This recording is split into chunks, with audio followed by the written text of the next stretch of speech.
ન્યૂઝમાં આપનું સ્વાગત છે। અંકલેશ્વરના એક સ્પામાં બબાલ થતા સમગ્ર ઘટના સીસીટીવી કેમેરામાં કેદ થઈ। અંકલેશ્વરના એક સ્પામાં બબાલ થઈ।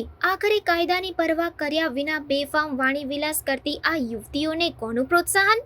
સ્પામાં કામ કરતી યુવતીઓની એક ટોળકીએ સ્પા સંચાલક સામે રૂપિયાની લેતી દેતી કે પછી ધંધાકીય હરીફાઈને કારણે ધોળે દિવસે બબાલ કરતા ઘટનાના સીસીટીવી ફૂટેજ વાયરલ થયા છે। કોઈ ફરિયાદ થઈ કે નહીં તે હવે જોવાનું રહ્યું। આવા સ્પાની આડમાં ચાલતા ગોરખ ધંધા તંત્ર વહેલી તકે બંધ કરાવે એવી પ્રજાની માંગ ઉઠી છે।